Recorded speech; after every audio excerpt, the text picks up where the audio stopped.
cette vidéo, je vous présente une nouvelle fonctionnalité de NoCodex pour Bubble qui concerne le API Connector et plus précisément un facilitateur pour créer des endpoints de zéro sur un API group.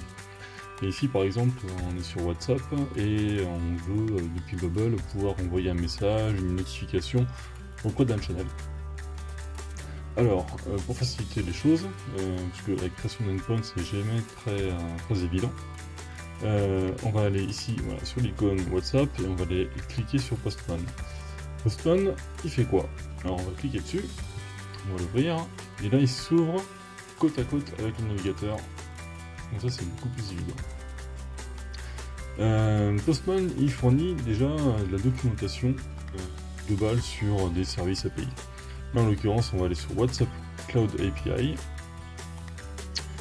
et dedans voilà, la doc elle nous fournit un ensemble global des documentations, l'API référence, des guides pour mieux comprendre, et surtout des exemples exploitables.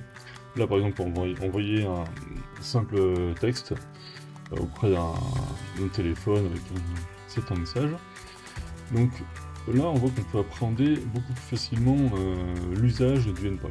On a un body, on a des notifications, on a des param, on a la manière dont on peut construire l'URL.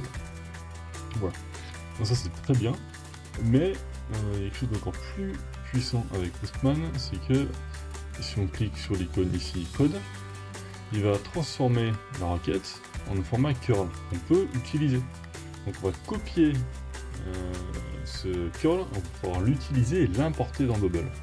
Voilà. Donc là on revient sur WhatsApp, on clique sur import another call from curl, on colle le curl, on fait import. Et là, directement, on a le endpoint prêt à l'emploi, plus qu'à le personnaliser en mettant les variables propres à l'application, et on peut le tester. Mais là on voit bien que là ce qui était version, phone number ID, etc. sont devenus des paramètres reconnus par Bubble, dont on extrait ici des variables, dans lesquelles on peut mettre des textes pour le tester, voilà, du coup non privé. Et là pareil, dans le body, dans le JSON, on a bien le JSON de la requête, et dedans on peut passer voilà, des paramètres, c'est-à-dire les paramètres dynamiques sont pré-remplis et reconnus par Bubble, qui nous permet d'avoir encore une fois la variable associée. Donc on gagne beaucoup de temps et on peut gérer l'endpoint d'une manière beaucoup plus évidente.